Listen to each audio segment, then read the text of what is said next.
Brilliant. It's done. You're live. Okay. Fantastic. Okay. Let's get started. Have you done this paper as well, Nikita? Mostly. Mostly. Okay. Yeah. How did you find it? The first part was pretty easy, I can say. That's good. That's good. And the other part, I mean, because my business masterclass teacher, he came today, and I don't like. I thought he will come on Thursday. He came so you haven't done all of this second half of the paper. Yeah, and I actually don't really have time to do this because I should do my business as well today. Of course. Okay, well, we'll have a look and we'll kind of work through it together then. How does that sound? Okay, great. Fantastic. Cool. Okay. Yeah, so let's just go through and see how we're doing. Which statement about the problem of scarcity is correct? What did you think for these? I'm thinking about A. Okay, why A?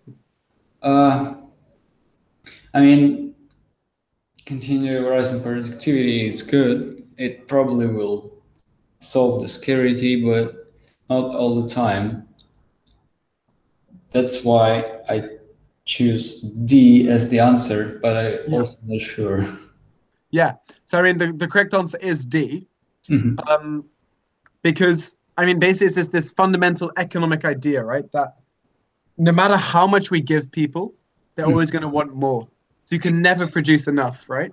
Yeah. So even if you have continually rising productivity, if everyone has an iPhone, well, then they also want an iWatch. And if everyone's got an iWatch, then they also want, an Amazon Echo. And this kind of continues, and people just want more and more stuff, right? Yeah. Because if you ask people 500 years ago about, would you be happy if you had a house, you had a phone, a laptop, and a car? Most people are like, yeah, wow, that'd be amazing. But like nowadays, that's not enough, right? Okay. And that's within human nature. And it's interesting that it's like that, right? Mm. Why do you think we're like that? Do all animals have it, or is it something inherently human? I think it's kind of, I mean, because everything is like, because we have the new technologies, I think it's only because of this. I mean, for example, if we have the same iPhone all the time, I mean, iPhone 4 for 10 years, probably nobody will want this phone. Yeah, nobody wants a better one if there isn't one. Yeah, if you have something better, if someone is producing something better than you have, you actually will want to have this better stuff. That's okay. So the person with the best phone in the world doesn't want a better one? He don't want a better phone, but he probably wants something else. Where he's not got the best in the world? Where he doesn't have the best in the world. Maybe he's only got the second best computer in the world. That's interesting. Yeah, okay. Yeah. Let's have a look. Oh, yeah, okay. Capital equipment, compounding rate of interest. What did you think here? I think it's D again. Why? How did you work that out? Because 5% out of 200. 2000, it's 100. Yeah. Okay. And then 5% out of 2,100 is actually 105, and together it's 205, and the closest answer it's 2,206. Okay, very good. Yeah, correct answer. So why 2,206 and not 206 as the increase in revenue? Because it should be more than 2,000, right? Because you're spending that money, right? When you lend it, you get the money back. Yeah. Is this a good question, do you think? You mean good question? What do you mean by this? So I really don't like this question because it's saying either you can do this and you want this to be the minimum increase revenue, or you can lend the money to a finance company at a compound rate of interest of 5%. We are not taking into account the risk of the finance company, are we? If it's a risk-free 5%, then that's quite good, right? What if it's a really, really risky finance company which could go bankrupt and you could get no money? You have to take that into account. And I don't like how the question hasn't done that. Okay, cool.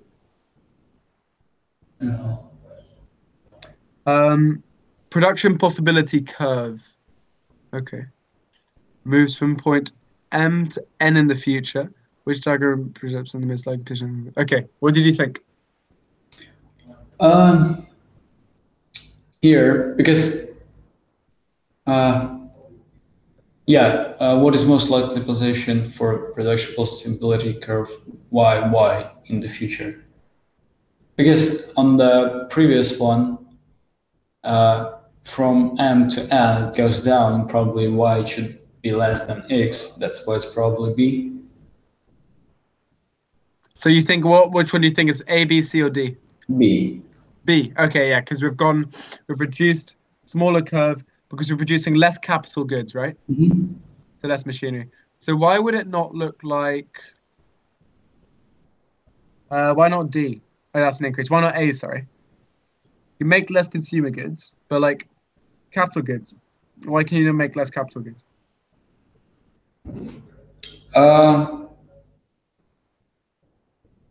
I don't actually know. Probably because can you scroll a bit up?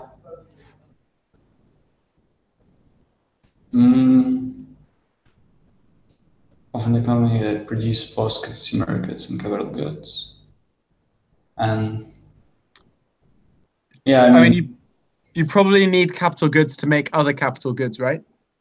Yeah. Yeah. So yeah, if you have less capital goods, you'll be able to make less new capital goods as well. There's a simple explanation there. Yeah, I just wanted to make sure you had the understanding. Awesome. Yeah, you're correct.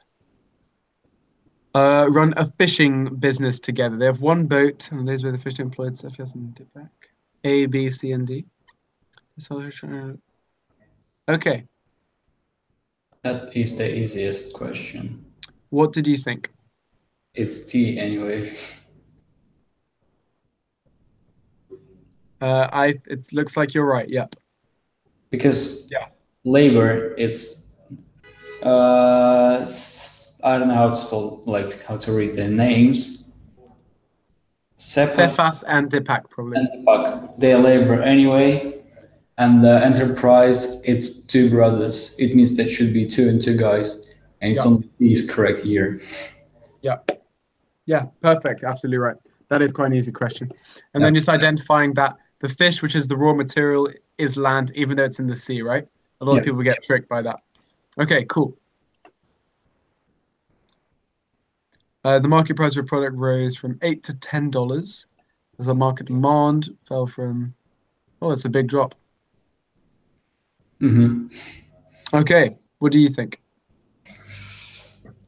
I had no any ideas about this one. Then I looked at the answers and I realized that it's B, and the only one idea I have why it can be B, because drop of consumer X, it less than consumer Y. Yep. So their market share will increase, right? But let's see why they're all why the others are incorrect. Okay. Producers' total profit fell. What is wrong with that statement? Total profit.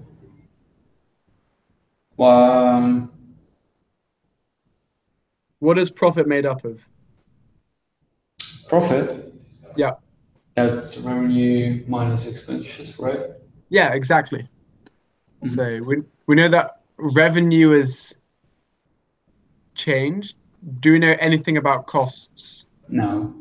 No. So we don't know where the total profit has changed, right? Oh, yeah. Yeah? Okay, total revenue rose. Well, what's the total revenue going to be before? Yeah, it was higher. Yeah, 8 times 20,000 versus 10 times 8,000. Yeah. Clearly, higher in the beginning. And A, consumer X's demand for the product was more elastic than the market demand. Okay, how elastic is market demand?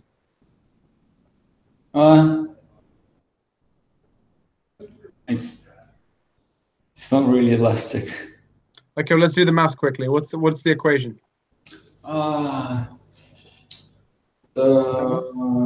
can't really remember.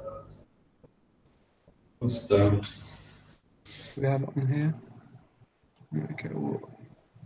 So the equation is PED equals percentage change in quantity divided by percentage change in price. Okay.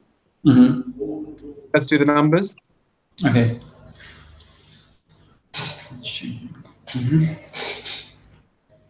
How do you work out a percentage change? Percentage change in quantities from 20,000 to 8.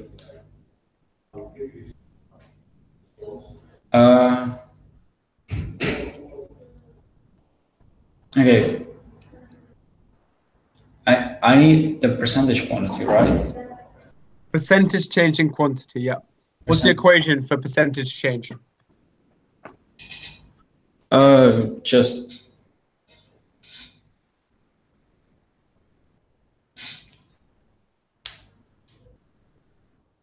okay. Yeah. Mm-hmm. That's the formula for percentage change. So let's do the numbers now. What would they be? 20 minus. No wait, new 8 minus 20, right? Or very good. 8 minus 20 is 12. 12 divided by 20.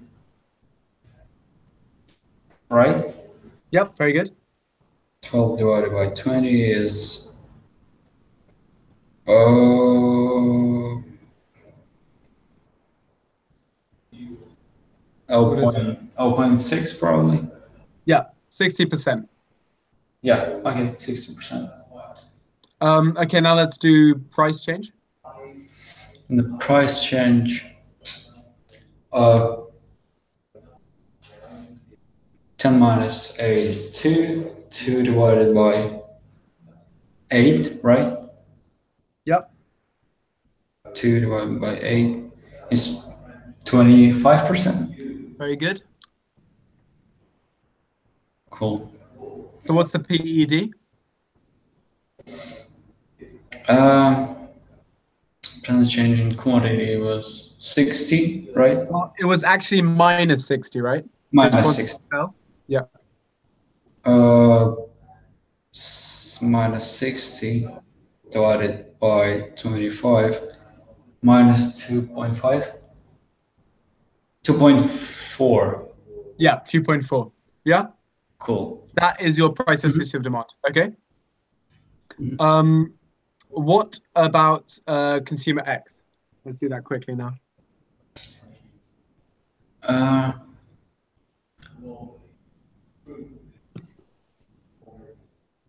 The percentage change, right? Here. Okay, wait. New minus old divided by old. Cool.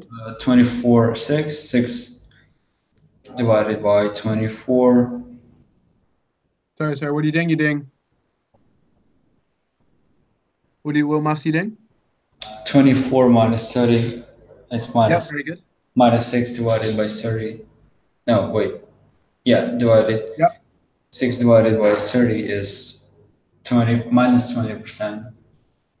Very good. And for Y as well? No, not for Y. So what's the so what's the elasticity of consumer X? You have the percentage change in quantity. What's the percentage change in price?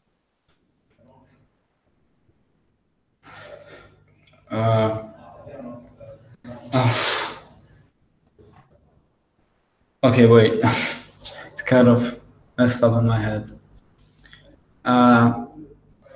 Consumer X demand of the product was more elastic. which is minus 20%, and the other one. No. That's the percentage change in quantity, right? Yeah.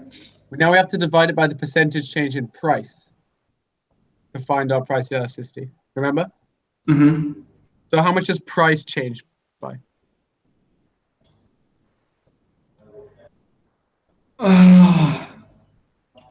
What percentage? Do you remember? Price here. 25. Yeah. So what are we dividing? 25 divided by minus 60. Or.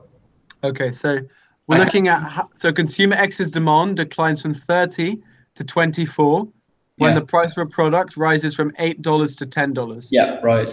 So what is their elasticity of demand?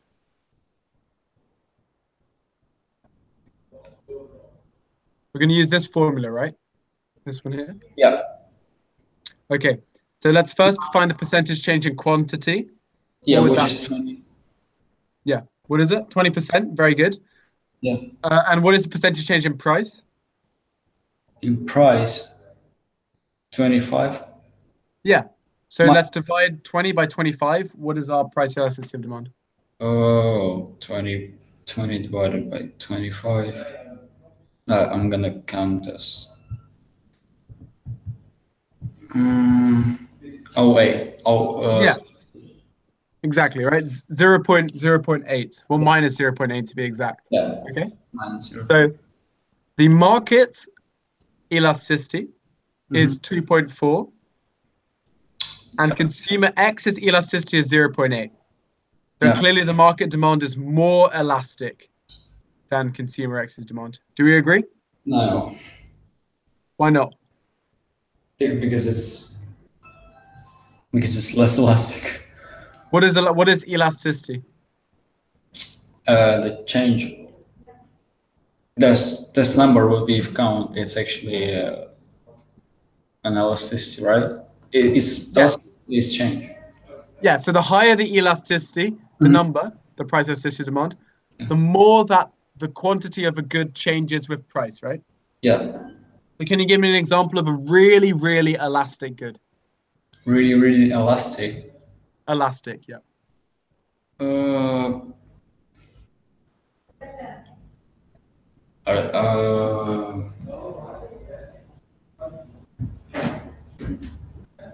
don't know, something, just, I don't know.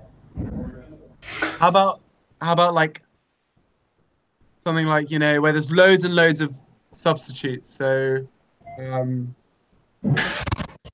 like a salt in a supermarket. If one salt is more expensive, then everybody else is going to buy the other salt. So super elastic, right? Okay, very good. A government wishes to impose a tax on getting. Okay, what do you think? Have you looked at the question on this before?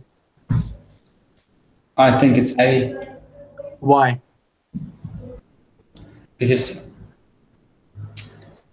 I don't actually know, because I answered like this. B and C is not correct.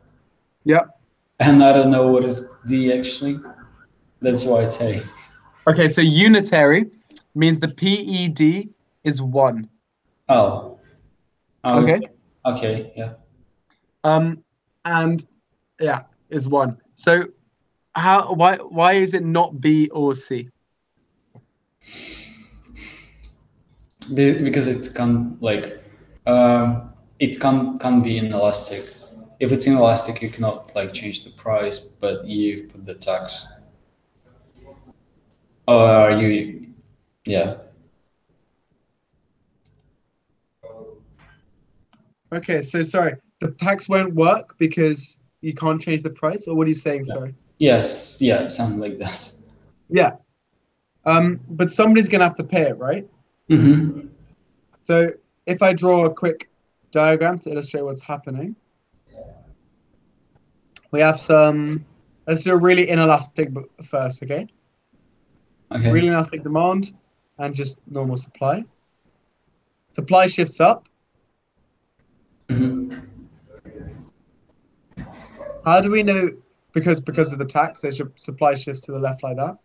This is the amount of the tax. How do we know how much tax that each person is paying? How much tax each person paying? As in, yeah, who? Because the question is asking about the producer should pay more tax than the consumer. How do we know who pays what? The difference. Difference The difference. divided by amount of consumers. Okay.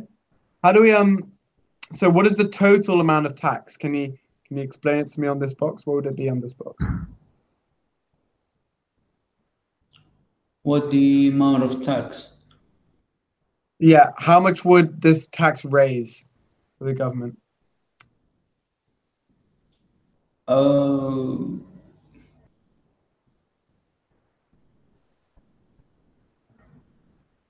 for the government. Yeah, so they put this tax on a good, and that shifts the supply, doesn't it? Yeah. There's a new supply. And if you tax something, then you're going to get some revenue from that tax because companies will be paying tax. How much revenue will the government make?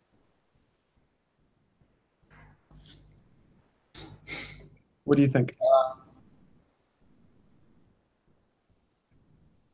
Probably.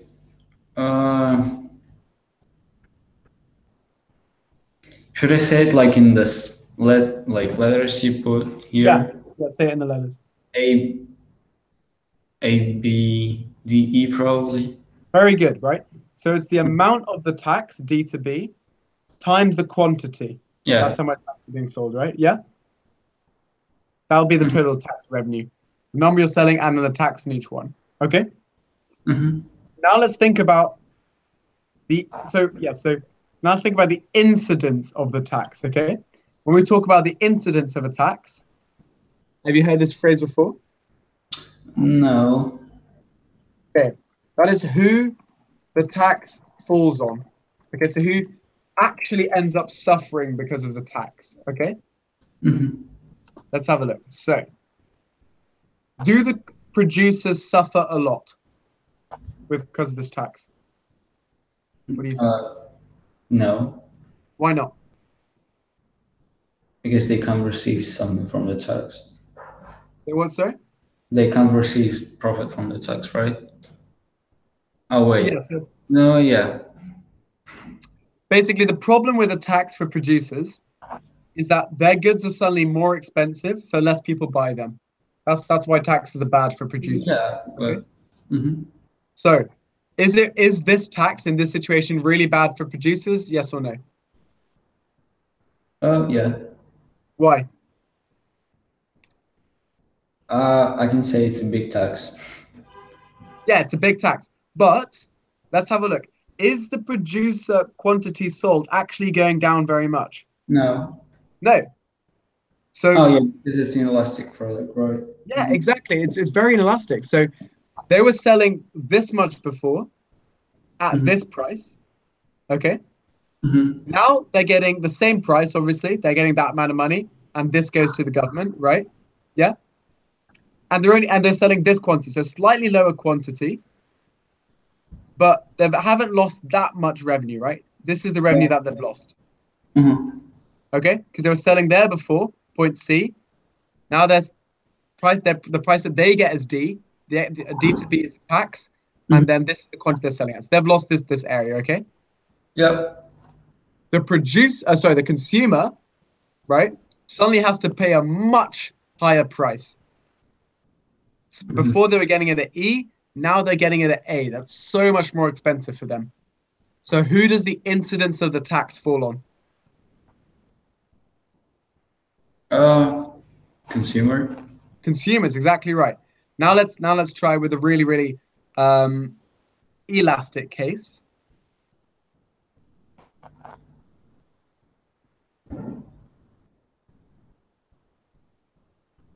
Okay, supply. Supply increases. Guess what's going to happen? Oh, price is not So look, we've changing. got the same increase we've got the same tax, right? This is the same distance, isn't it? Mm-hmm. Yeah. But suddenly producers are making much less money because many fewer consumers are buying the product, you see, all this distance. And you know what? Consumers don't really care. Why? Because the price has only gone up a little bit. Yeah. Okay. So which box is the amount of revenue that the producers have lost?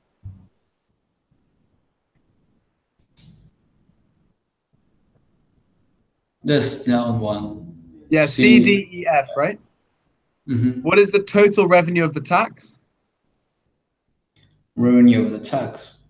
Revenue of the tax, how much money, sorry? A, B, C. A, B, C, E. Yeah. Okay, very good.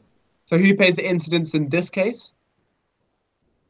Producer. Exactly. And that's how you can identify it. Okay, now let's have a look at our question. So what would be the correct answer? If they want producers to pay it, then we're going to want a very elastic demand curve, a very flat demand curve, aren't we? Mm-hmm. Happy with this? Yeah. Mm-hmm. Yeah. 7. What do you think? Yeah, Adash is here. Oh, hi, Dasha. Hello. How are you doing? Pardon? How are you doing? I'm doing good, thank you. How are you? Yeah, I'm well too. How did you find this paper? Did you manage to complete it? Yeah, there were, I think, a few, like 2 or 3, that's it. Or otherwise, everything went well. Okay, cool. Any questions before 6? 3, but I'll just go back and watch the video. Okay, fantastic. 7. Okay, cool. Did you see this last bit about taxes? Yes. Okay, good. That's a valuable bit to see. Okay, a demand for commodity has unitary price elasticity. Do you remember what unitary means, Nikita? Mm-hmm. Yeah. Yeah. There is a relationship total expenditure to commodity and its price. Okay. What is total expenditure equal to? Revenue. Mm-hmm. Very good. Okay.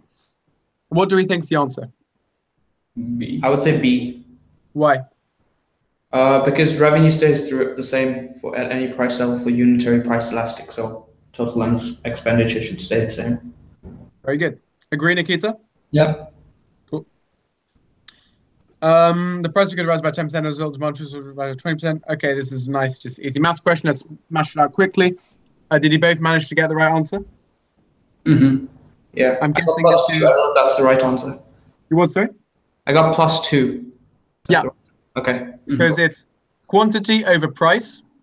So 20% over 10%. So 20 over 10. So +2. Happy with that, both of you?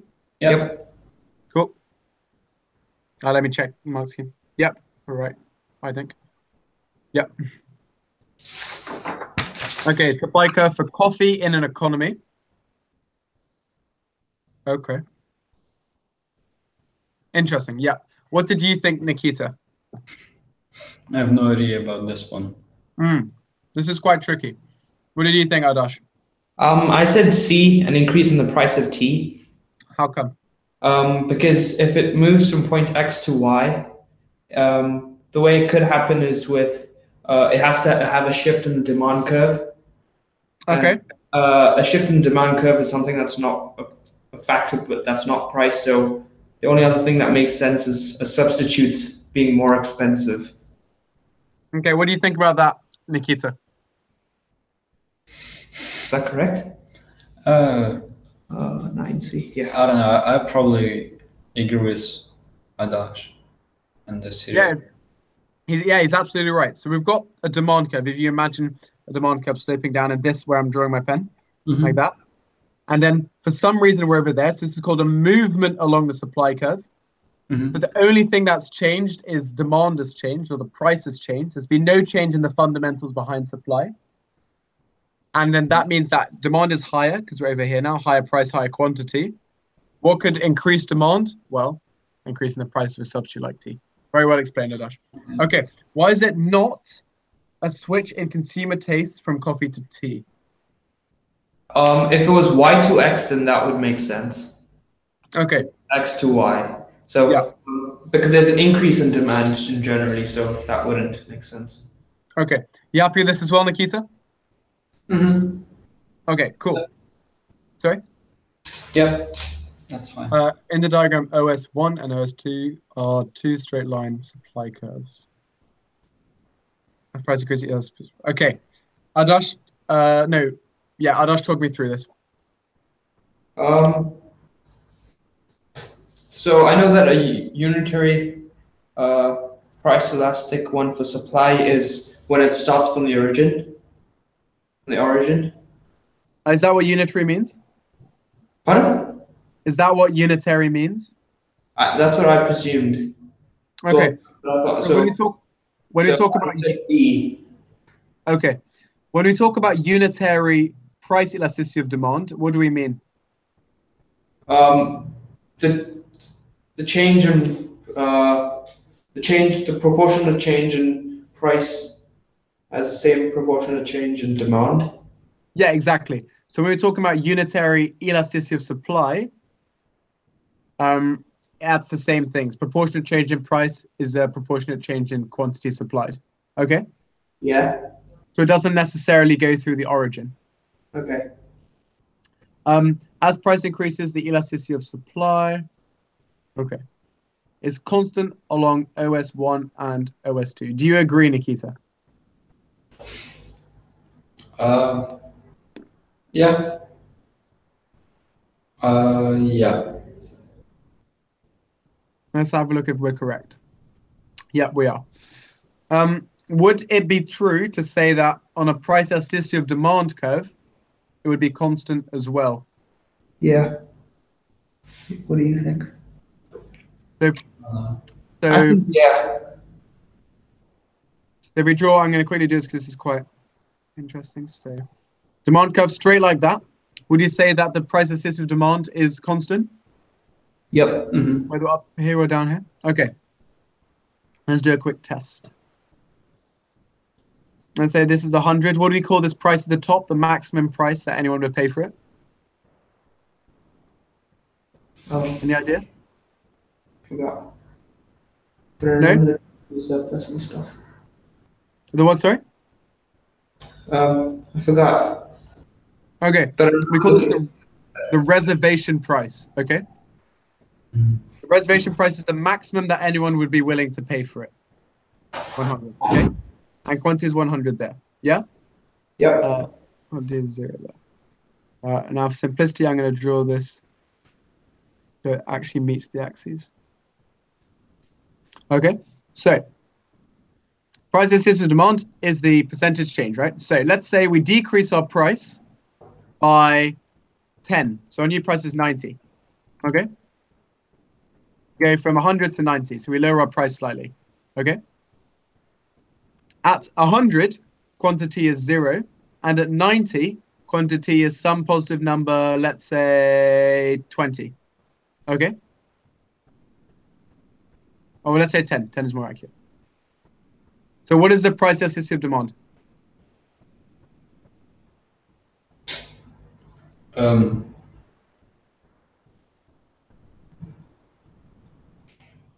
How do we work it out?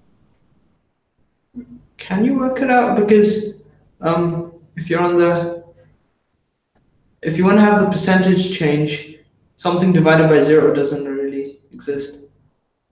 Are you dividing by 0? Yeah, because if you have to do a percentage change in price, right? Which is? Sorry, percentage change in quantity. Yes, you're not dividing by 0, right? You just got 0 on top.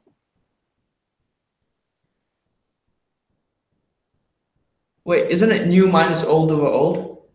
Yeah, so new is, which are you doing, price or quantity? Quantity. Yeah, so you got 10. Yeah. Oh yeah, sorry, in terms of that, I thought you were talking about this equation. I mean for this one, yeah.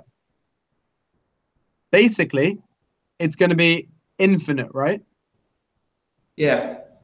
It's going to be infinite. So you're going to have infinite change in quantity. So the price elasticity of demand is going to be super, super, super high, okay?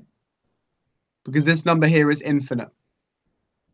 Okay, if I make it a bit more realistic, we're going from, let's say, demand of 1 to 10. Can you do it now? Yeah. Okay, let's quickly do the maths now. Okay, so the first one, percentage change, would be 10 minus 1 over 1, so that would be 9 times by 100, so over change in price of 10%. So 9 over 10. I'm not sure you've done that right. Can you tell me once more? Okay, so for price, it would be 90 minus 100, which is negative 10. Very good. Divide that by 100, which is negative 10. Yeah, Sorry. yeah. Yeah. Negative 0.1, yeah. Yeah. Wait. Negative 1. Mm-hmm.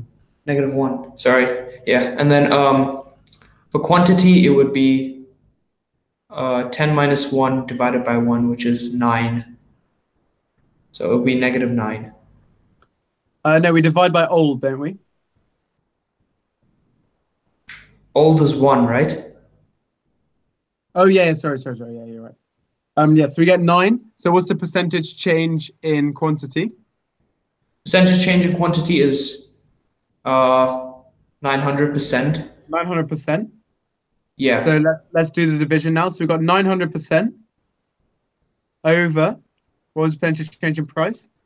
Let me just calculate. Negative 10%. Negative 1%.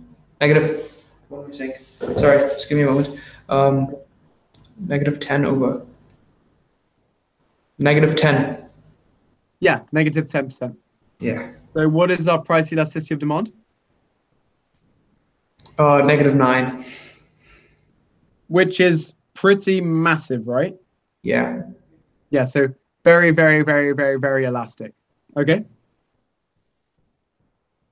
Cool. Now, Nikita, can you do it for this area down here, okay? So the price is 0, and do we increase it to 10? Mm-hmm. Okay, please can you do it? Which means that quantity falls to 90. Yeah. Can you do all the maths, please, Nikita? Oh, sorry, and it starts at 1 again. To make maths doable. What's the new one then? 10. 10, right? Yeah. Yeah. Okay, 10. And the previous one, the old one is 90, right? Mm. Yeah. No, the new one is 90, old one is 100. No. 90 at 10, 100 at 1. Increasing the price. Increasing the quantity. New is 10, old is 90, right? New is 10, old is... Sorry. Price started at 1, increased to 10, which means that quantity was 100, fell to 90. Okay? Okay, it means the new one is 10, the old one is 1. Yes. Okay. The price. 9 divided by 1, it's 9. Okay. That's the change price, like percentage change. What's the percentage change? 90%, right? 90%. Yeah. No. Wait. How do you work out a percentage? It's new minus old divided by old, so 9. Yeah. And as a percentage, 9 is going to be 900%. Yeah. Big percentage increase in price, right? From 1 to 10, 900%.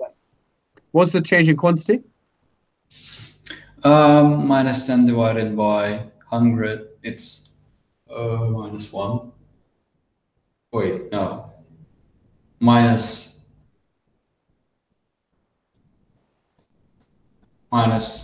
10. Yeah, 100. So Yeah. 90 minus 100 divided by 100 is minus 10. Minus, yeah? Yeah. So what is our percentage change? What is our price elasticity of demand? Oh, minus, like some very small number, right? Yeah, that's really small number. Yeah, like 0.1 or something. 0.01, maybe something like that. 0.1. Yeah. Yeah. So that's very, very, very inelastic, right? Mm-hmm. So even on this flat demand curve, there's a massive change in elasticity from the different points. So can we say this is constant PED? No. No, because it's elastic over here and inelastic over here. Mm-hmm. Okay, and somewhere along this point, in fact, exactly halfway down it, we're going to have a unitary elasticity. Oh. Okay. Mm-hmm.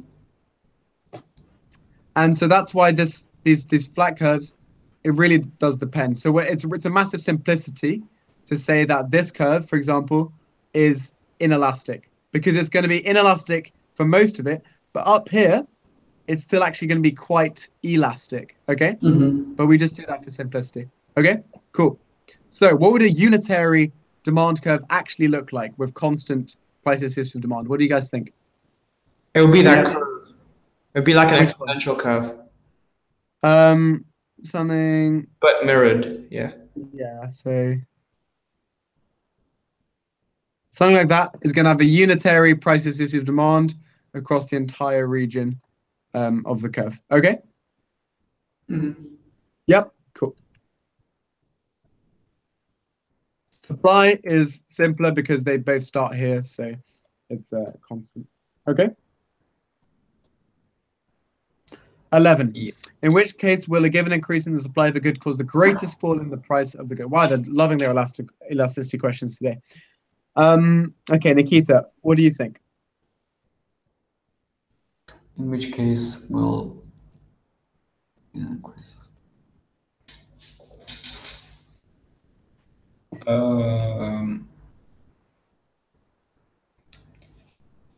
C, I guess. Why C?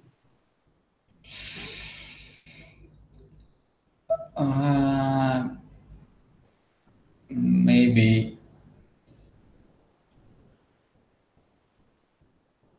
What is an inferior good? I have it in my head, but I can't explain this. I mean, Anush, what's an inferior good? yeah.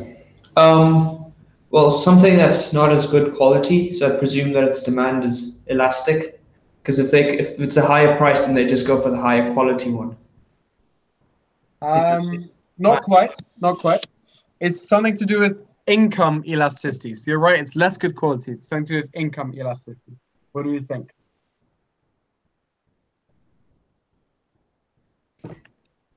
As a person's income increases, that goods demand decreases. Very good. So inferior goods have a negative YED. Okay. What's the opposite of do you know what YED is? Income elasticity, demand. Yeah. What do we call the opposite? Of inferior goods? Yeah. Superior? Normal. Oh. Okay. Because most goods have a positive YED. Yeah. Yep. You guys good on that?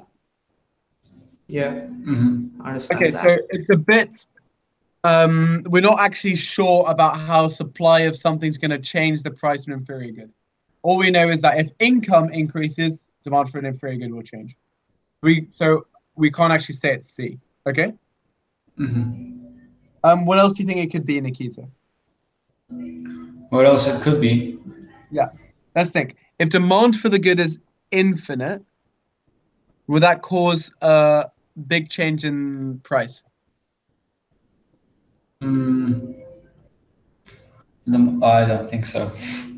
No, because even if supply increases, there's infinite numbers of people who want to buy it. So that's not going to affect it all much, right? What kind of curve, in terms of elasticity, a flat one or a horizontal demand curve, represents infinite demand?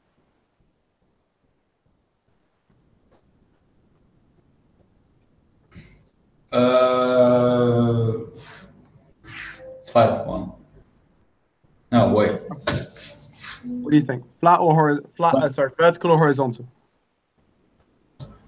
Horizontal. Yeah. Okay.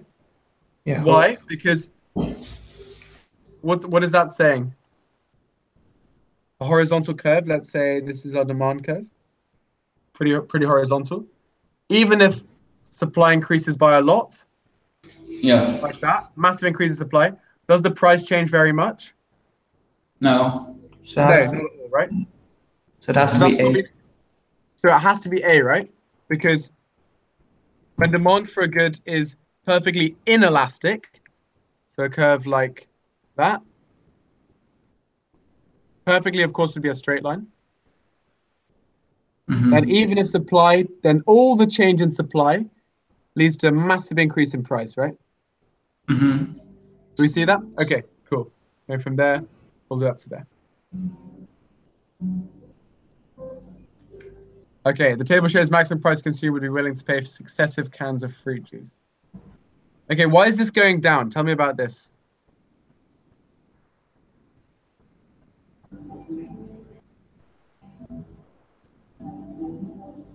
Who's got some idea why the price decreases?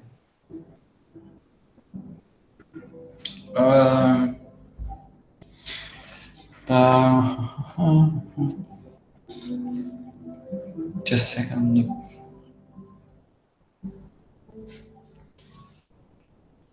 Dash, any ideas? I don't know, other than they might want some sort of bonus or discounts for ordering a bulk amount or for buying a bulk amount. That's all I can think of. Okay, so we're talking about successive cans of fruit juice, right? Let's say you're really thirsty, okay? And you're willing to pay $14 for a successive can of fruit for a can of fruit juice, okay? That's quite expensive, but okay, fine.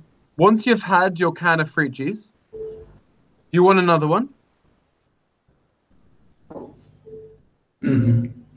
Maybe you want another. Maybe you're still thirsty, so you'll still be willing to pay $10 for it. Are you going to want a third can of fruit juice? Okay, well, you've already had one. We've already had two. You're probably much less thirsty now. Okay, yeah, maybe you'd pay $6 for another one. Would you want four? Like, now it's just getting a bit excessive, isn't it? Right? Yeah. So the amount that you're willing to pay for each successive can of, so you've got to think about them at the marginal level. What do we mean by marginal? Have you guys heard this word before? Of marginal? Yeah, marginal. Usually, I've heard of like profit margins and stuff. Okay, not in terms of profit margins, but it is used in economics. So margins about the added benefit of getting one extra fruit juice. Okay, so it's that added benefit. The margin is the little bit extra you get. So what can we say is the marginal benefit to the consumer of getting that second fruit juice? Another $10, right? Because if they're willing to pay $10 for it, then probably the benefit to them is about $10. Okay? Whereas the marginal benefit of that fifth can of fruit juice, so how much happier are they after they've already had four and they're going to have a fifth one? Well, they're going to be a bit more happier. So their marginal benefit is $3, okay, for the fifth one. And that's this idea of working on margins, and it's so important in economics, okay? Yep. So we call this idea that the more you have, the less, like, less of it you want. Like, if you've had 5 Mars bars, would you be willing to pay a lot for a 6th? Not, right? We call this diminishing marginal utility. What is utility?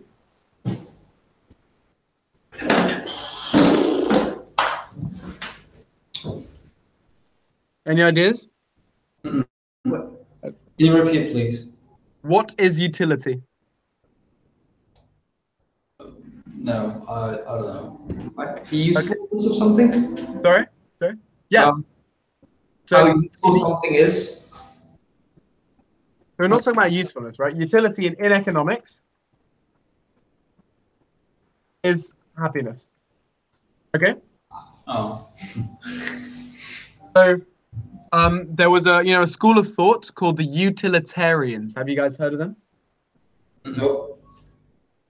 Okay, so there's 2 main philosophers who propounded this idea of utilitarianism.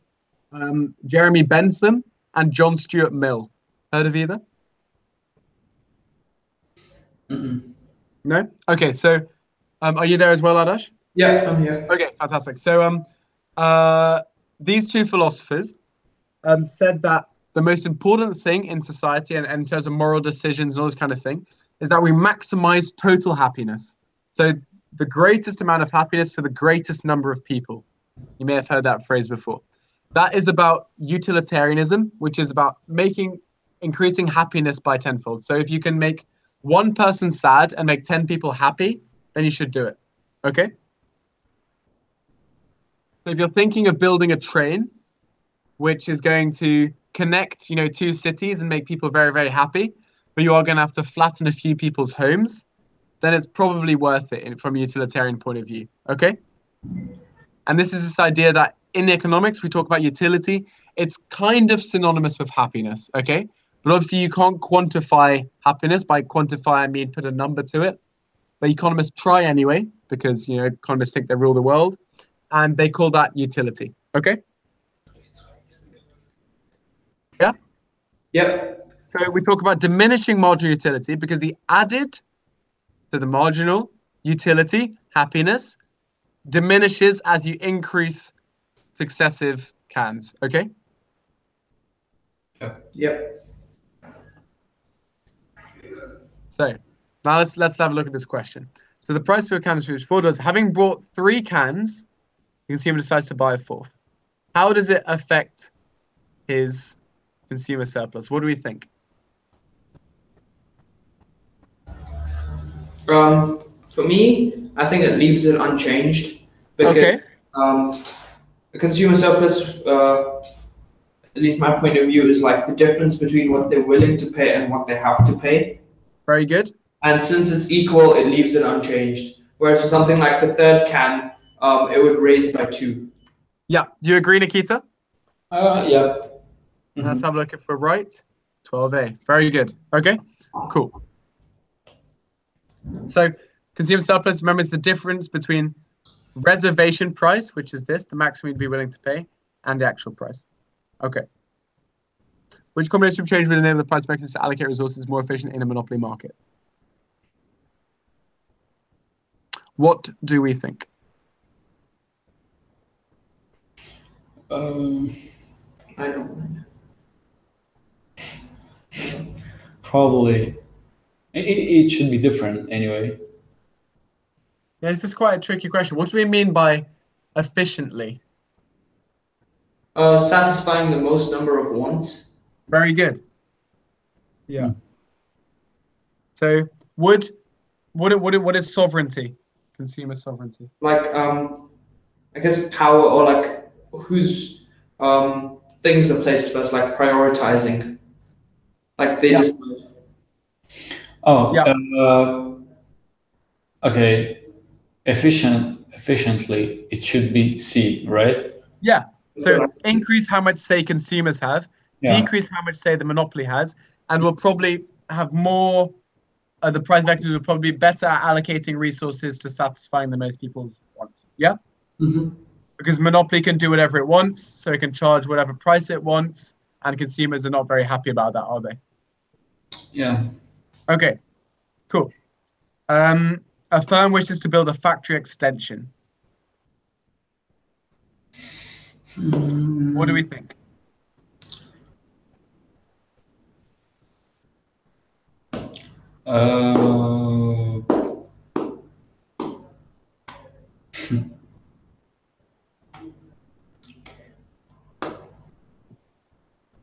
What it may increase.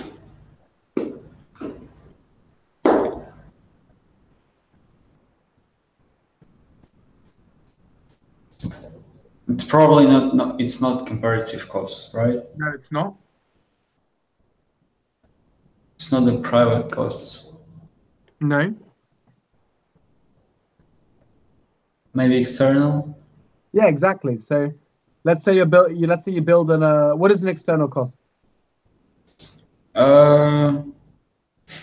External. A cost that's not involving the parties involved in the economic activity. Yeah, exactly. So cost minus private costs. Yeah, exactly. So it's, if this new factory builds a big extension with lots more smoky chimneys, and that gives people, lung cancer in the town nearby, then they're bearing the external cost, right? Mm-hmm. Okay. So if there's a chance that it increases external costs, then the government might not give the company permission. So it should be B. Let's have a look. Yeah. Okay, cool. Here we go. Private and social costs, benefits, consumption. Have you seen a curve like this with MPB, MSB, MPC? Have you seen these before?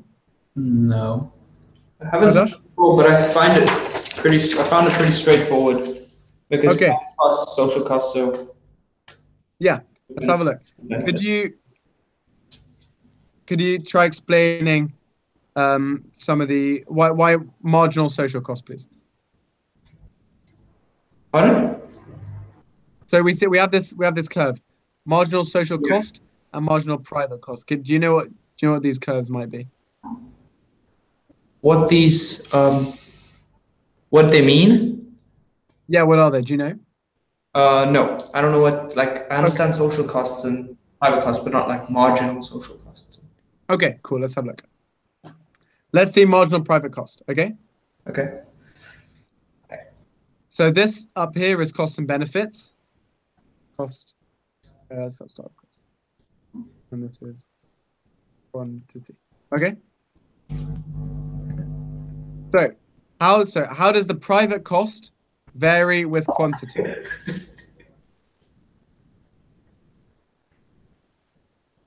What do you think? So private cost is how much it costs you. And let's say the three of us are running a company. Okay. Yeah. How does our total cost change as the quantity that we want to produce changes?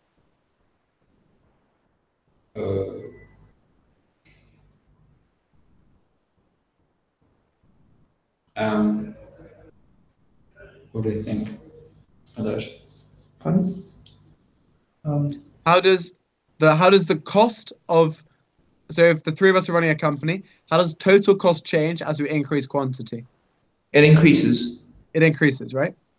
Do you know how it will increase? What shape? How do I put it? Kind of like a C, but not a C. No. Like that? Yeah, but then the bottom part of a C goes more downwards.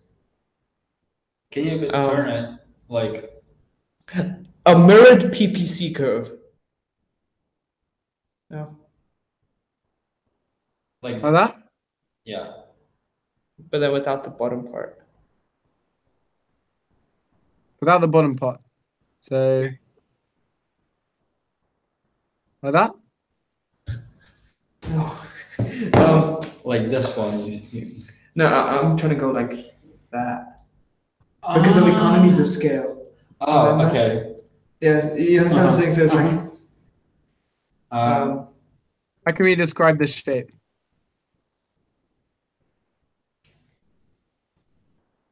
What do you think? kind of like a mirrored PPC curve. Do you remember those? Okay, so where do we start? Over here, right? Yeah.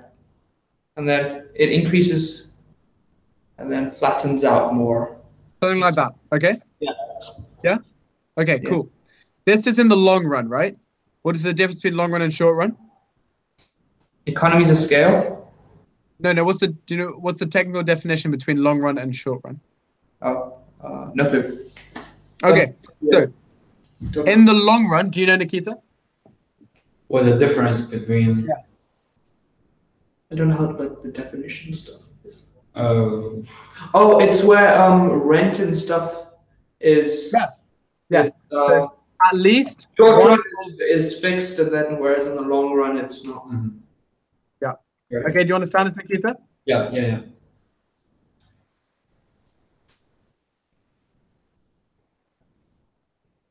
Okay. So in short run, at least one of the factors of production is fixed. In the long run, where all the factors of production can be changed. Okay. So in the long run, we have economies of scale, because if you want to produce more, then we can get a new factory, we can get more land, we can hire more people and get more machines in. Okay. Mm-hmm. And then we can economize, so we can have economies of scale. Have you heard of that as well, Nikita? An economy of scale. I can't remember actually. Okay, so if really quickly to go through it, an economy of scale is the bigger that your factory is, the cheaper it is to make each good. So if you were to make one car, if you were to sit down and make one car, you'd have to design it all and build a factory and and it'd be really expensive. If you want to make 1,000 cars, then making each car would be much cheaper. Okay? That's a simple idea. Do you agree with that simple concept? Yeah. And that's because you can build specialist machinery, you can hire people who know a lot about cars, whereas if you're just making one car, you probably can't do that, right? Yeah. Okay, fantastic, wonderful. However, in the short run, we can't do that. If we want to produce more cars, so we have a factory making, let's say, 100 cars. If we want to make more cars, we can't build a new factory and you can't buy new specialist machinery because they're fixed in the short run. The only thing that we can vary is labor. Okay, so how many people we employ in our factory. All the rest takes longer to change. Okay, so if we're making 100 cars a moment and we want to make 150 cars a month instead of 100 cars a month, we can hire more labor, so more people, right? But we've only got this many machines. So it'll be very difficult to increase the amount of machines, the amount of cars we're producing, right? Yeah. And all those added people, they might help production forward a bit, right? Like more people there, so, people can help each other out and stuff. But they're going to have reducing actual added benefit. If you have 100 people helping you now and suddenly you have 1,000 people, well, if you've only got this many machines and your factory is that big, then actually they might start getting in each other's way, right? Yeah. So we can say that actually in the short run, this is the long run. But in the short run, we might see that costs actually increase with quantity. Okay, massive simplification. But if the amount of machines we have is fixed and the amount of labor we have is capital is fixed as well, then really we can only get to this kind of quantity. We can't really get past without increasing cost massively. Okay, do you guys get this idea explained very, very briefly? Yeah. Yeah. And we call this idea diminishing marginal returns. Okay, remember what we mean by marginal? Do you remember what we mean by marginal? What is marginal? Who knows? Marginal. It's the added benefit of one extra thing, right? Or the added cost of that one extra unit, okay? Yeah. So if we want to make one extra unit, then the cost of that is the marginal cost of making that one extra unit, okay? So return is how much we're producing quantity-wise. If you have diminishing marginal returns, then the added quantity we get by increasing total cost diminishes, so reduces, okay? So we call this diminishing marginal returns, okay? On the short run, yeah? Yeah. Happy with this? Why else do we see this? Okay, well, also, if we're making cars and we're deciding where to do it, then right in the beginning, first we're going to choose the factors of production that are best suited to making cars. Okay, we're going to hire the guy that knows exactly how to design cars and has lots of experience doing it. We're not going to hire a farmer who has no idea. Okay, right? Yeah. So as we want to keep increasing production, we're going to have to hire worse and worse people to come join our factory because all the best people are taken by us. Okay? Very simplistic idea again, but it's got some interesting conclusions. Okay? Yeah. And it's the same with land. So let's say we're farming, we're a farmer and we're producing hops. Do you guys know what hops are? Yeah. Used to make beer, sorry? It's one of the ingredients in beer. Yes, it is. Absolutely right. So hops, and you have to have special land to make hops. So we're going to be deciding where our land is, and we'll pick the best land in the country that we can buy for making hops. And if we want to make more hops, we're going to pick the second best land, and more hops, we're going to have to pick the third best land. So the cost of producing will rise as we increase our quantity in the short run. Okay? Yeah. That's diminishing marginal returns. So that's what total cost would look like. Yeah? Now let's do marginal cost, okay? What is marginal cost? Benefit cost. No, I mean, Adash? It would be, I don't know how to explain it. Like, What marginal? On this diagram, what do you think?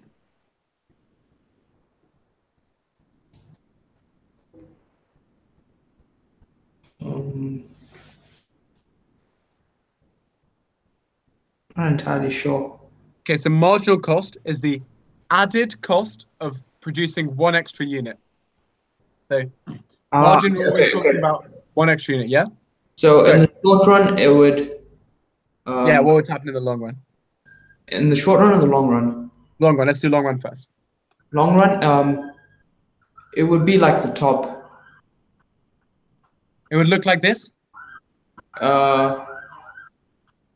Yeah. So that's what that's saying is that the marginal cost, so the added cost of producing one extra unit rises and rises until it reaches about. Okay, no, then it has to be What do we think? it has to be like that top right red one. Yes, you're absolutely right. Okay.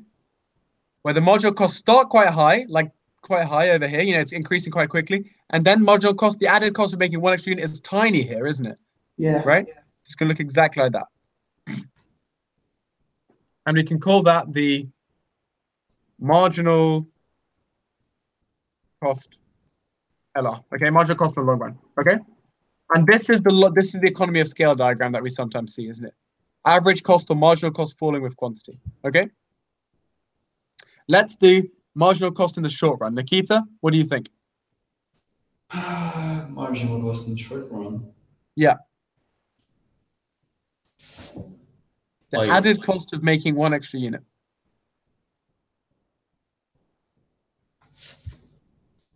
how it's gonna look like on the graph, right? Yeah, how's it gonna look like?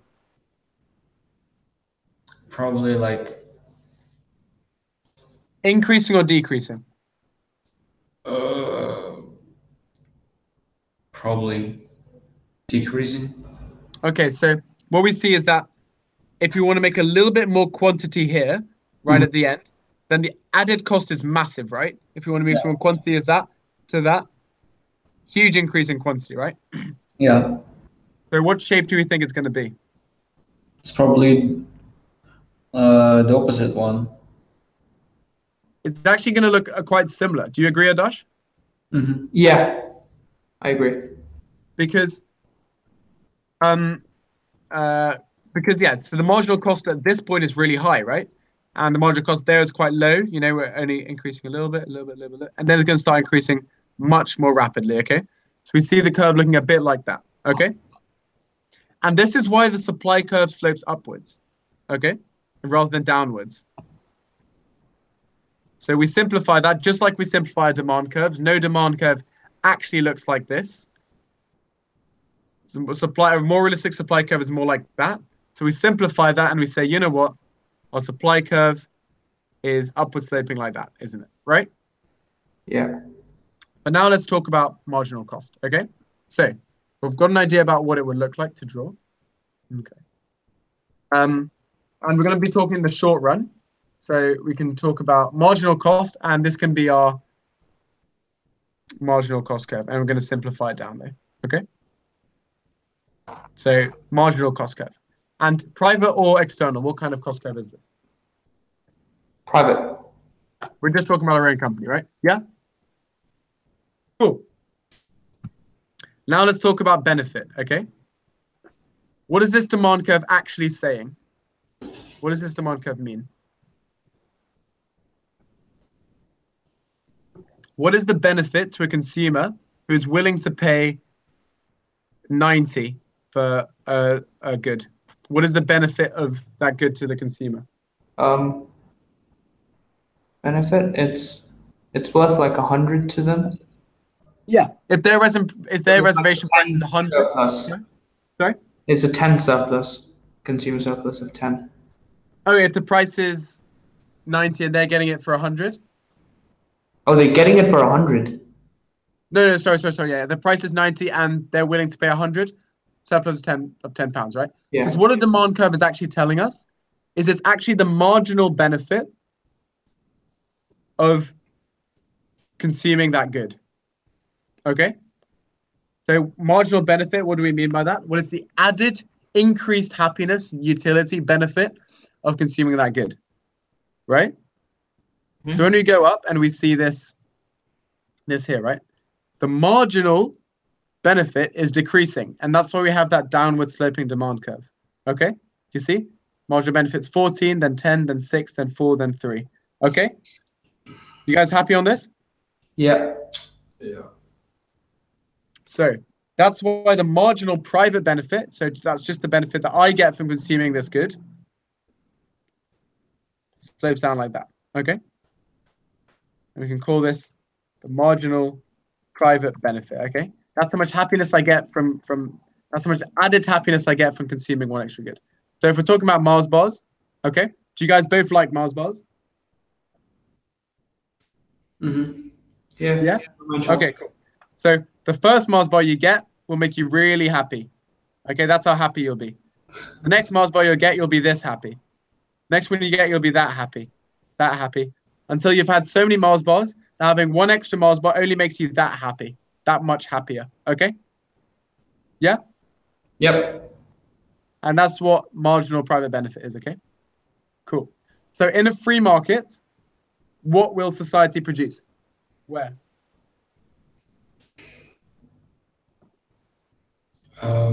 At this intersection, right?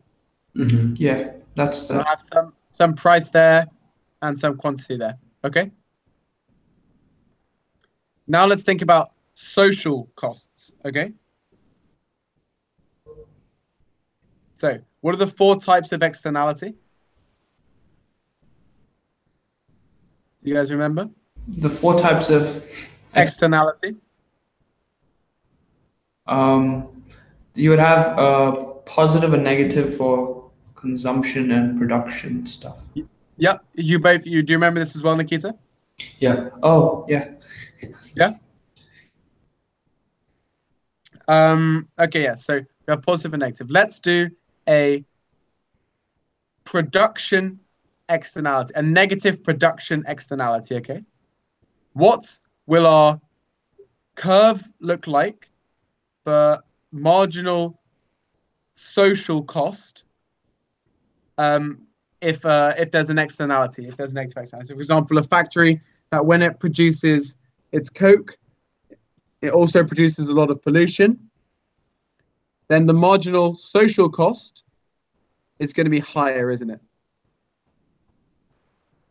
Right? Mm-hmm. Because society is paying a higher cost. Understand this idea? Yeah. What about you, Adash? Yep, I understand. Okay, so we can call this curve the marginal social cost, okay? What does social encompass?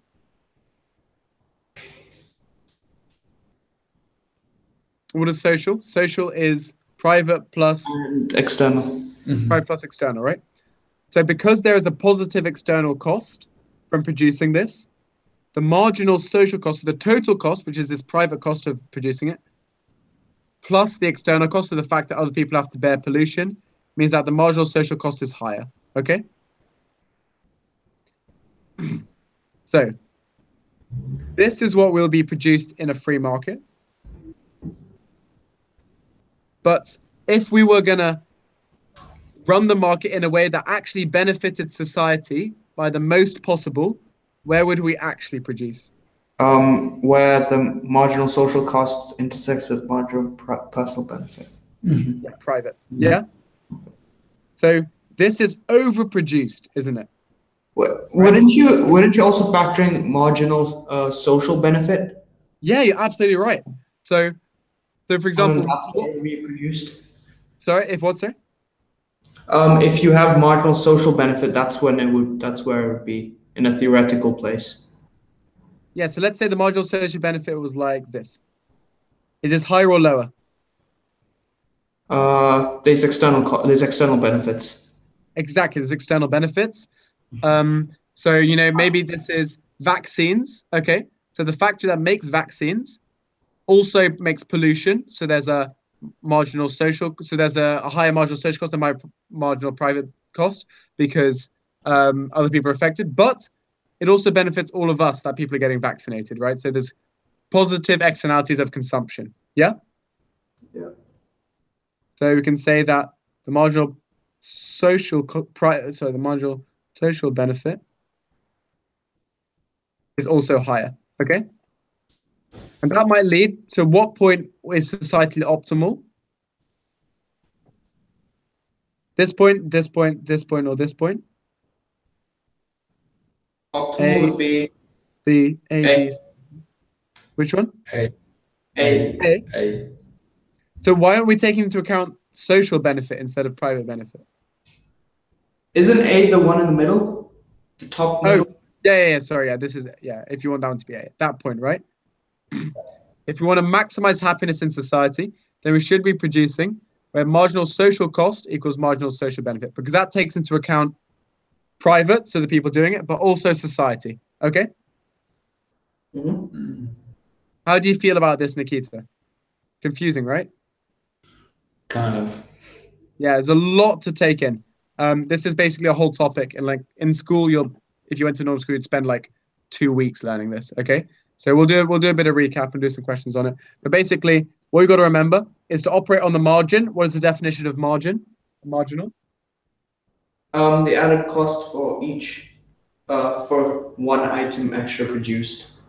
Exactly. Yeah. So added happiness, cost, one more price, whatever of producing, supplying, eating one extra unit. Right. Yeah. Wonderful. Okay. And the word for happiness is utility, right? It is. Yeah. Okay. I forgot. Cool. So social, private. Equals happiness. Very good. Okay. Let's do a quick look at. I'm going to delete these curves. I'm going to ask you guys a quick question. Let's see if we can figure it out. Okay. So private. Let's add a curve.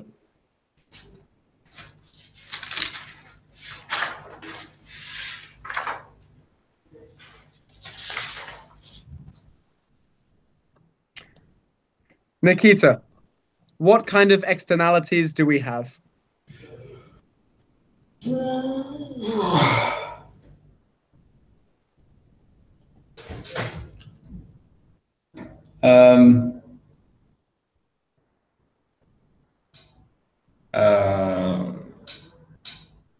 Okay, let's start on the benefit side. So this is the consumption side, okay? Mm-hmm. This is the private level, so how much we benefit by people consuming it. Okay. Does society benefit more or less? Less. Really? So at this level of consumption, how much does privately, so we benefit that much, whereas society benefits that much. Oh, okay. That's much higher.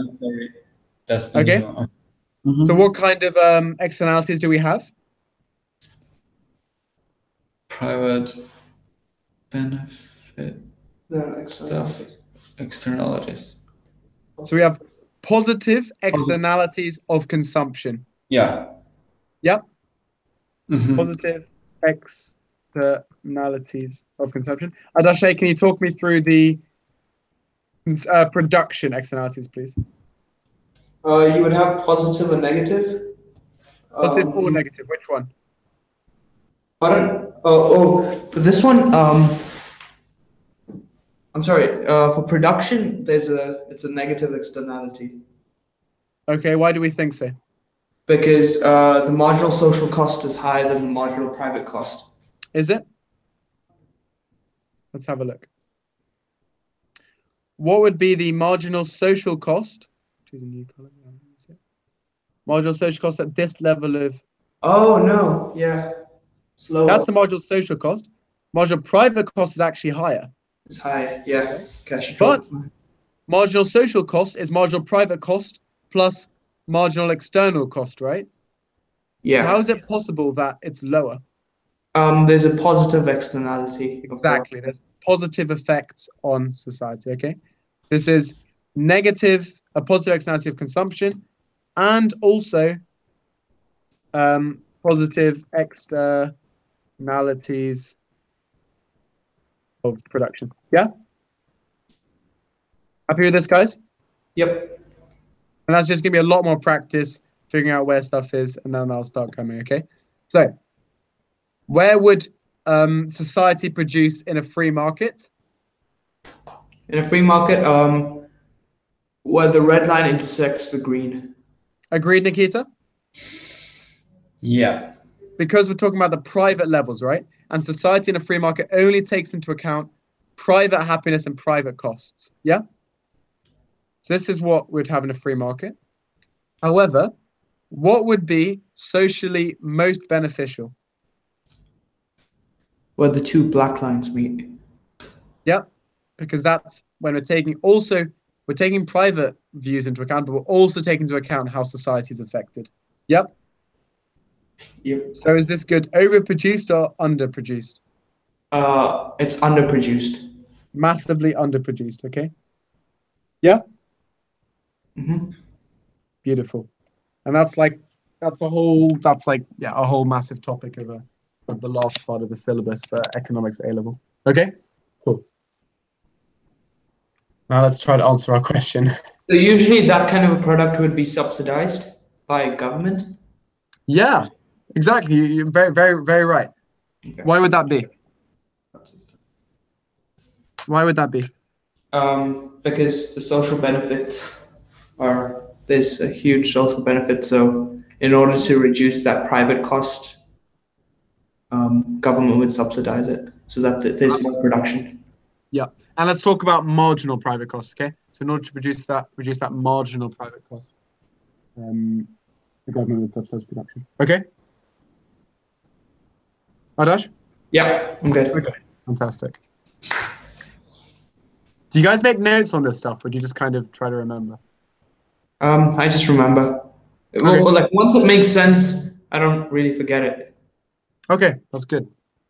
Yeah, because we've got 3 pretty new topics, which I'd say are quite tricky. You know, short run, long run, diminishing marginal returns, lots of big words here, marginal cost, marginal private cost. This is like a lot of quite tricky stuff.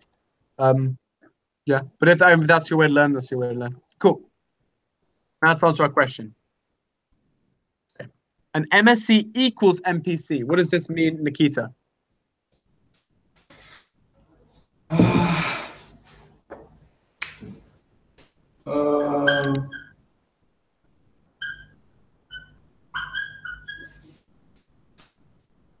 Probably,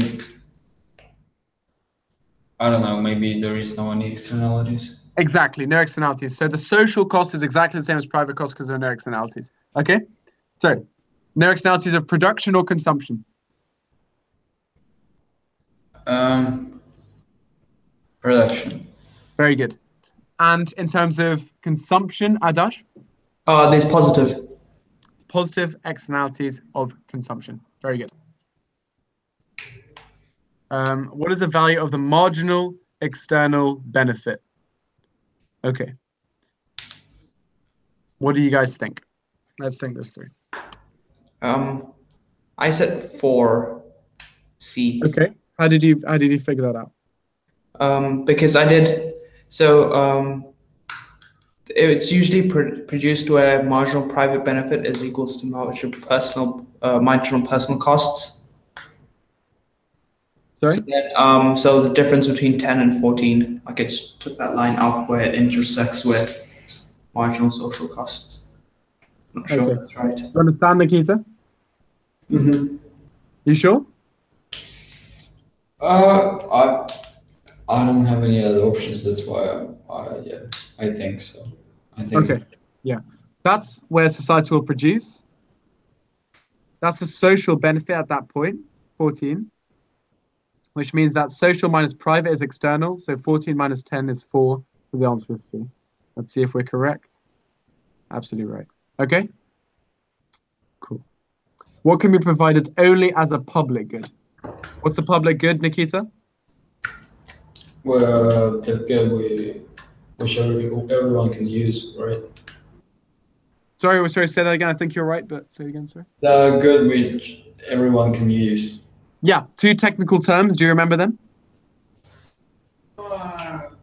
It's not like No. if someone uses it, it's not like like if I use it, you can also use it. Yeah. So what are the terms? Do you remember? Non-excludable and rival. Right? Yeah, non-rivalry. Non-rival. Yeah. Non-rivalry and Excludable. Very good. What's non-rivalry about? Non-rival. Non-rivalry is when if I consume that kind of good, then it doesn't necessarily take Nikita out of the equation. Like he can also use it. Very good. And what's non-excludable? No, you cannot like Stop someone from using it. Very good. And that's what a public is. Okay. Which one of these? Pardon? street This is lighting. quite a tricky question. Street Sorry? light. Street lighting. Why? That's the one that makes the most. Like that's the only one that fits both of those. Road use? Road use, you could have road tax one, so that's excludable. And Very good. There's also rivalry to a certain extent with traffic. Very good. TV broadcasting? You should pay for this. Yeah. Yeah. And so that's why it is C. Okay?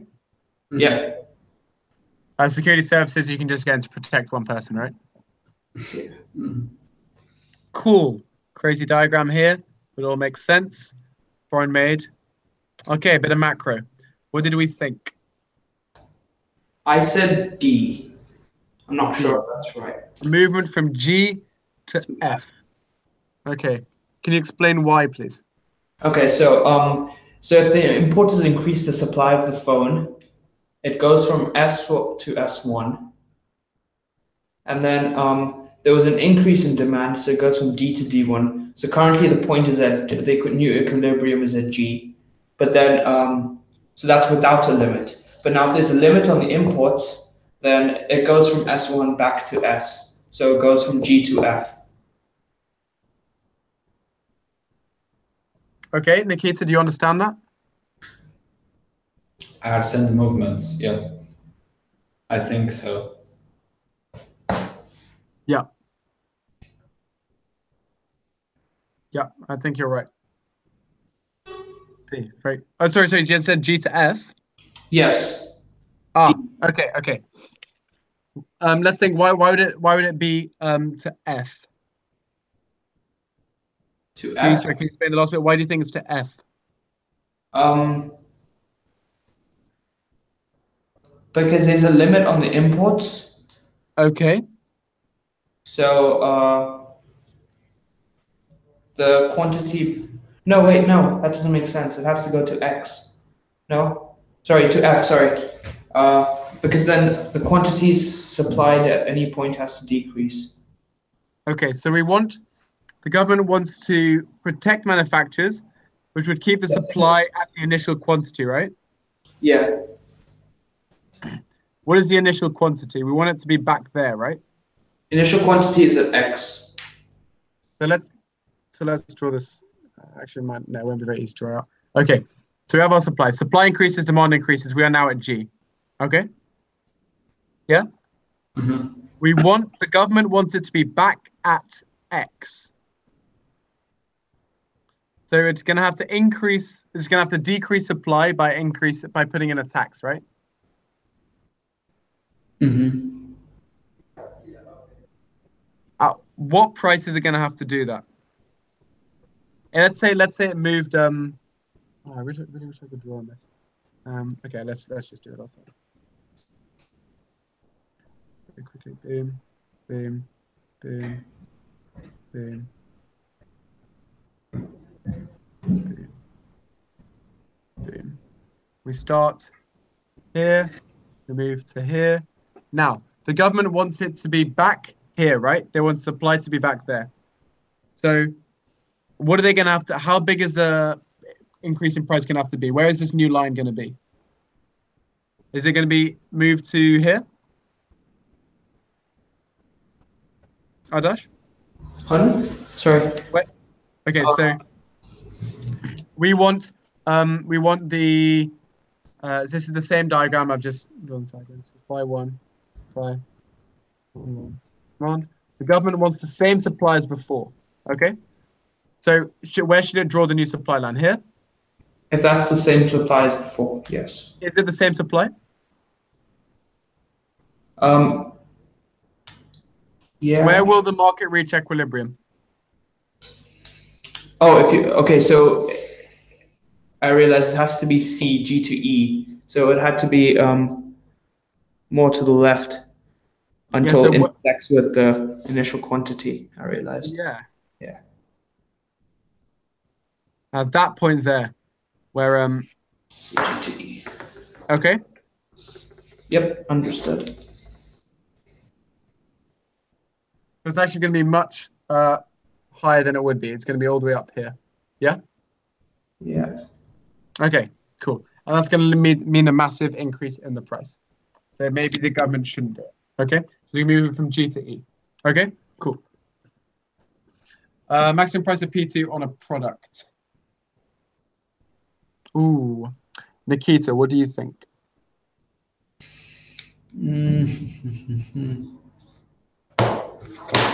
The government proposes a maximum price. What will be position after this action?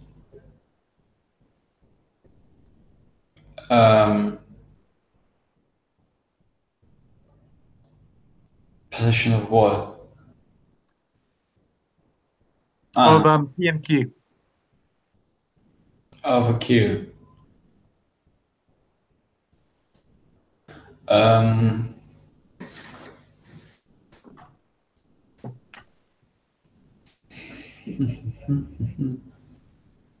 So P2, right? The maximum price. Yeah. Is above the equilibrium price, isn't it? Yeah. So what do you think is going to happen?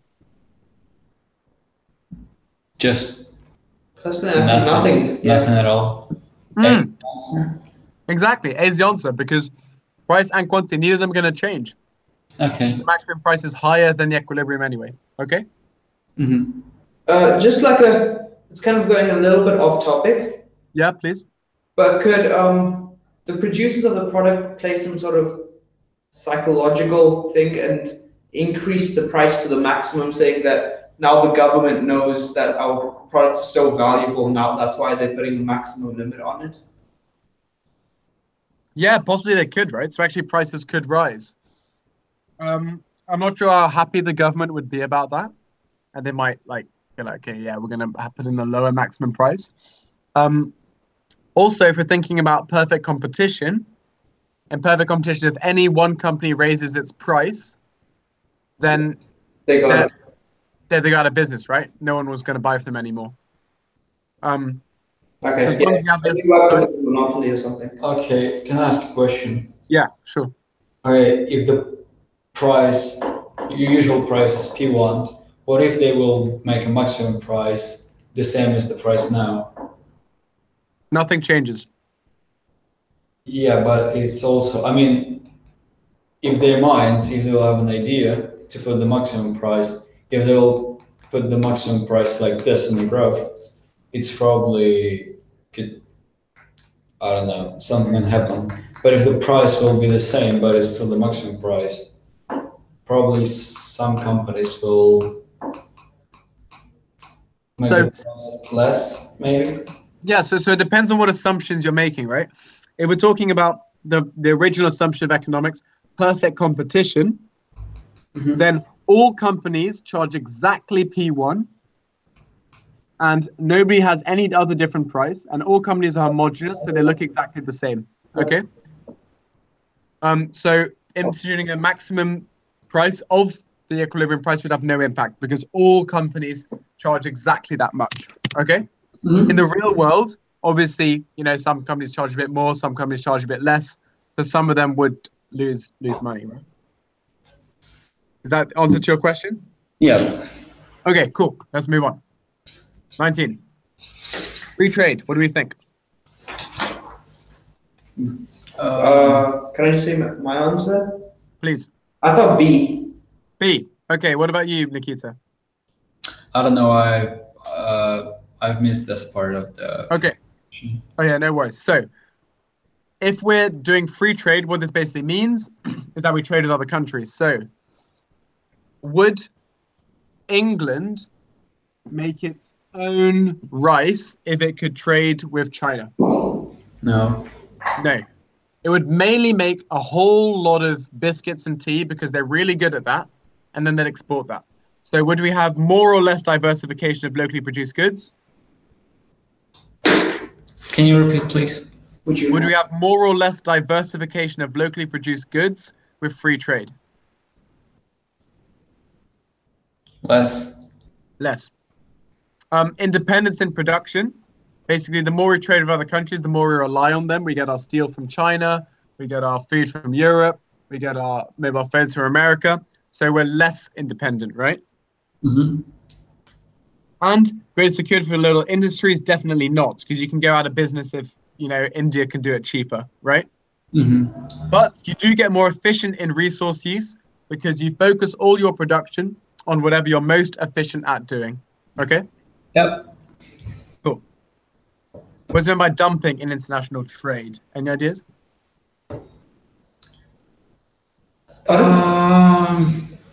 What is meant by dumping? I said dumping is A. Yeah. Price below cost. Yeah. I think you're right. And then B, I think, is penetration pricing. Yep. Mm-hmm. And dumping, is that legal? Yeah. It's legal, but it's usually prevented by using tariffs and stuff by the. Yeah, exactly. By the It's so bad for companies, isn't it? For other companies. So what some companies used to do, they would produce loads, dump it all onto the market, which would cause all the local companies to go bankrupt. Yeah. And then they've got a monopoly, right? Yeah. So now to stop that happening, we have tariffs, and in many industries it is illegal to dump. Okay. Mm-hmm. Okay. As well as, what do we think?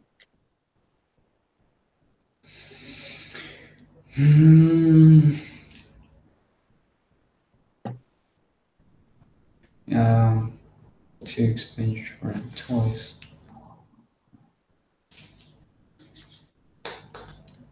Expenditures will increase anyway. Expenditure on toys will increase. Yeah. I got different ones. Oh no, expenditure. Oh no, it will decrease. I'm sorry. Decrease. Okay. Employment will decrease as well. A? I got D. I don't know. Why do you think D? Because the only thing that you're sure of is the imports increasing.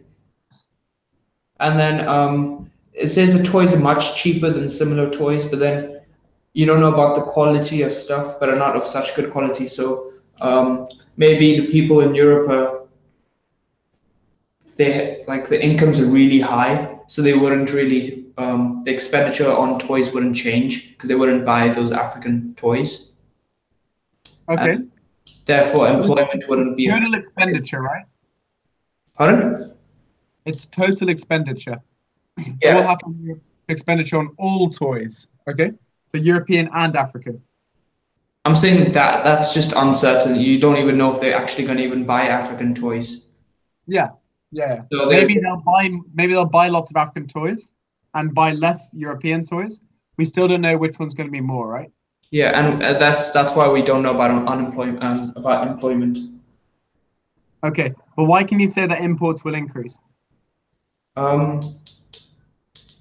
Because the toys can be supplied to European products as a trade agreement. Okay, but you've said that we don't know if anyone's going to want to buy them. Is it only between Europe and African toys? I think so, yeah. Why can be A? Can be A because expenditures will decrease. I just think it's a wider range of things. It's just a wider choice, so it'll be imported. Well, yeah. What were you saying, Nikita? I mean, Europe. It's not only UK or I don't know, Germany, it also this kind of countries like Greece. Yeah. They But might, how's expenditure going to change? if they're not going to buy, I don't know, the European toys, they will buy African ones. It means the expenditure will decrease, right? No. Expenditure is total expenditure on toys that are made in Europe and in Africa. Oh. Oh yeah, it has sense. Sorry, yeah, it's D then. Yeah, and I think you're right as well about that diversity point. That some people will want cheaper, less good quality toys.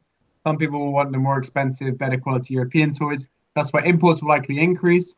We don't know how employment will change. Most likely it'll go down a bit. And expenditure, we don't know. Okay? Yeah. I believe the Marx scheme agrees. Absolutely. Okay. Cool. Ooh. This is a tricky one. What do we think? Yeah, I don't get this. Mm. I'm not really sure even about like the definitions of the parts of account. Yeah. So yeah. Do you have a textbook on this stuff? Not with me right now. 1 second. But do you have one where you can look this stuff up? I just use a website. Okay. Yeah, to be honest, this is just lots of definitions. I think it can be more valuable if we move on. If we've got a bit of time at the end, we can go back and I can do them. But it's just me sitting down explaining some definitions. I don't think it's very interesting. Okay. I mean, yeah. Okay. Basically, in broad strokes, the balance of payments accounts is made up of 4 different accounts. Things like capital, financial income. Capital is obviously things like machinery. Income's where that comes in. So, yeah, receptive interest loans to foreign companies. That's going to be like finance, like that kind of stuff. Okay. Annual labor productivity of 3 countries during 2 time periods. Okay. What did we think about this one?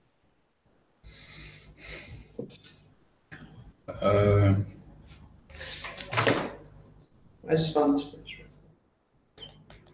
Yeah, you found it quite straightforward? Yeah. D, industry in Latin America. Yeah. Do we agree? Yeah. That's the one with the biggest change. Yeah. From -1 to +2. Pretty big, right? Yeah. Cool.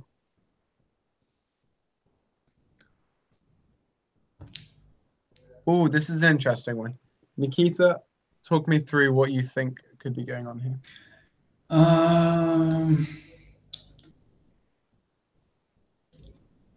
Aggregate demand curve is sloped downwards to the right is incomplete. Which were correctly complete gaps?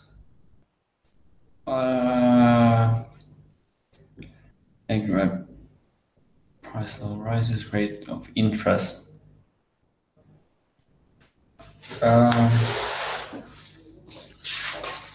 Aggregate price level, interest falls, right? Interest rate falls? Okay. But wait, no.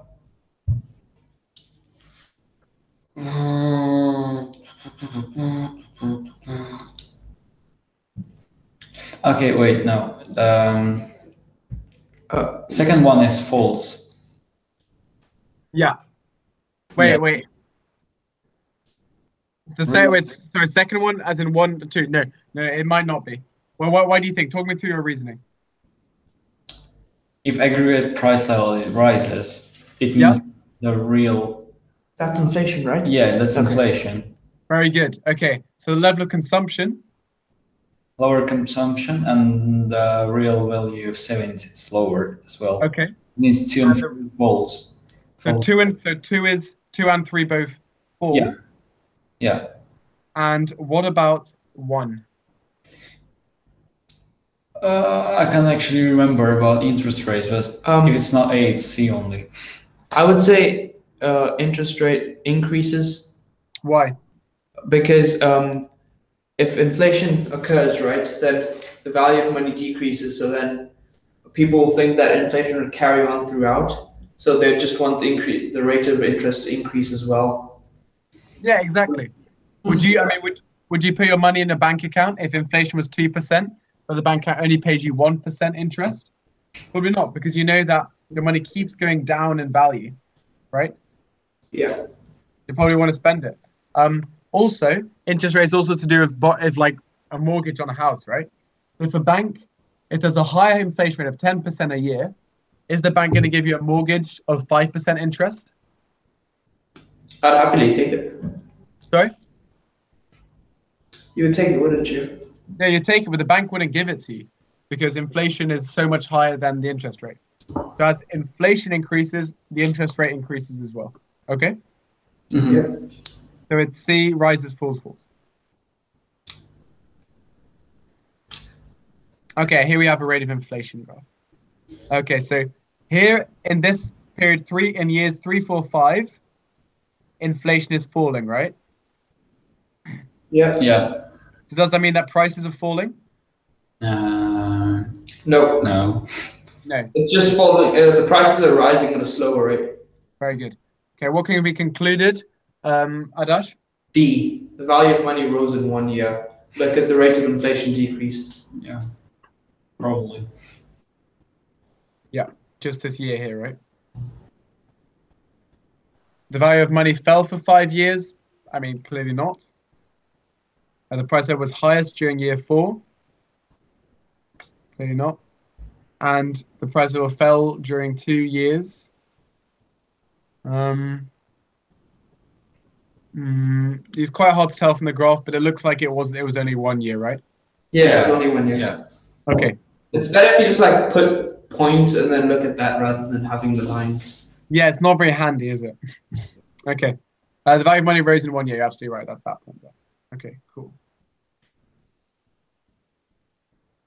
What might explain an increase in the volume of a country's imports? What do we think? Nikita? 26, right?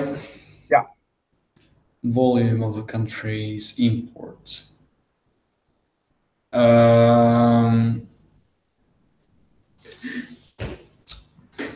Maybe it's A. Yeah. Like That's what I said. exchange rate. It's appreciate. Yeah, I think you're right. So pound gets more expensive. You're going to be buying more US products. Yeah. Okay. Mm-hmm. I think you're probably right there. Yeah. What is the most likely consequence of an increase in a country's balance of payments deficit?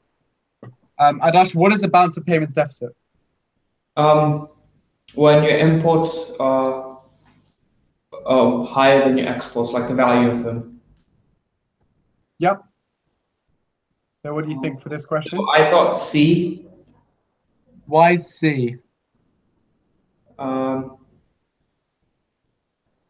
Honestly, I'm not really sure. That was kind of like, I might have rushed this a little, I don't know. But so an increase in the level of income within the country, I don't think that was true, because if you're importing more of the stuff rather than exporting, it means that employment would decrease, sorry. So there'd be an increase in unemployment. Yeah. There's less production, so that takes out B and D. Yeah. And if there's an increase in the foreign value of the currency, that's not necessarily a consequence of balance of payments deficit. Yeah, it's more likely a cause, right? Yeah. So it must be C. C. And I think you're right. Perfect. Which economic change might contribute to cost push and demand pull inflation? What is cost push inflation? When the cost of production is too high, therefore pushing the prices. Yep. Whereas demand pull? Want to answer that? I don't know actually. The demand pull inflation. It's excess demand, basically. At least from my understanding, when you've got too much demand. And so which economic change might contribute to the cost push and demand pull inflation? What could cause both? What did we think? I thought A. Why? Because fall in the exchange rate makes imports more expensive. Good. So for the production side of things, for cost push, supply raw materials becomes more expensive. Good. And for demand pull, then the domestic local stuff produced is more competitive. Very good. Do you agree, Nikita? Mm-hmm. Okay. Look if you're right. Yeah. 29. The market for Japanese yen. Remember we did the stuff on price versus quantity of yen, supply and demand. What did you think could have caused move from S1 to S2? So it's not mine. I'm not so sure about this.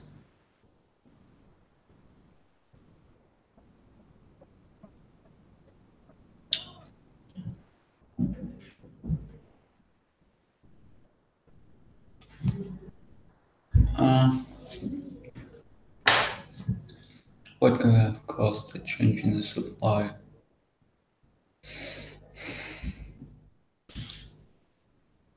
Change in supply? Supply of yen. Okay, so change in supply. If there's a reduction in the level of international investment, then that will not change supply. No. Probably C. C maybe. Why C? I mean, the reduction in the value of foreign goods imported into Japan. Yeah, because when Japan buys goods, imports goods, they're supplying their currency, aren't they? Mm-hmm. So if we see a reduction in the value of imports, supply will shift to the left. So C. Yeah? Okay, let's have a look at 30. Do you understand that as well, Adash? Yes, I do. Cool. 30. Last question. Take us away, Adash. Okay. So to reduce the deficit of the current account imposes a limit on the foreign exchange. Okay, so increasing the currencies. So I said because there's a limit on the foreign exchange you can purchase. So I said it was A because then they can't import as much. Yep. So they'd have to produce. It's kind of like the cost push inflation thing that we had earlier on. Very good. Okay. So yeah, that's the only reason I said. Because the others didn't make sense. If a B sell more of their output on the domestic market, that should actually reduce the price levels. Yep. What about C? Apply change in demand for foreign currency or foreign exchange may lead to a depreciation. If there's an appreciation, import stuff become cheaper, so the raw materials. So then they can get. So it's like there's no more limit anymore. It's like reversed. Yeah, and an appreciation in the exchange rate is going to mean that less people want to buy from that country, so that's not going to increase the inflation rate, is it? Yeah. And D? Change in supply of the domestic currency may reduce money supply. Okay, good. Yeah, that doesn't really make sense because... yeah, I'm not sure how to explain that. So it's not going to affect the domestic economy, is it? It's going to reduce the money supply in the foreign exchange market. It's just going to change the exchange rate. Yeah, exactly. So it looks like A makes sense. Okay, got 1 minute. We can quickly go back to our question.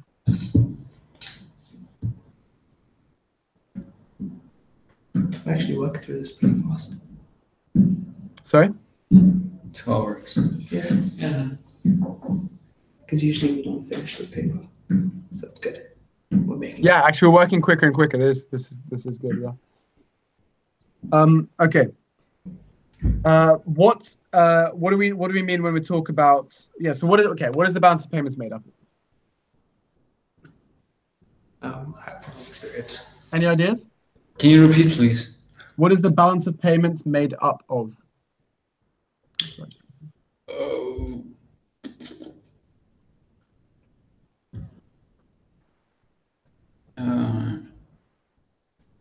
There's the current account. Mm-hmm. Who knows what the current account is? Like, what's the others? There is the capital account.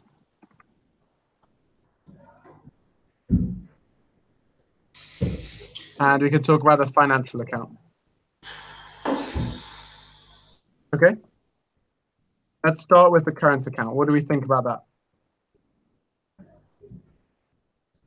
I mean, that's the current account, what you can spend actually, right? No. Yeah, the current account is actual trade in goods and services, okay? Mhm. This is a large part of balance payments. It's actual trade in goods and services. And when we think about, balance payments, we usually think about this. It's British lawyers going out and helping European firms, or it's us buying phones from China, that kind of stuff. That's one of the current account as well. Okay. Also contains investment income. Okay. So if you invest in a country abroad and you get that income back, then that's part of the current account. Okay. Okay. And it includes transfers. Do you know what transfers are? Yeah. What is it? What are they? Transfers. It's just simple example from football, right? Yeah. What do you think it is? It's like a trade, but it's more. It's not. You're not trading. You.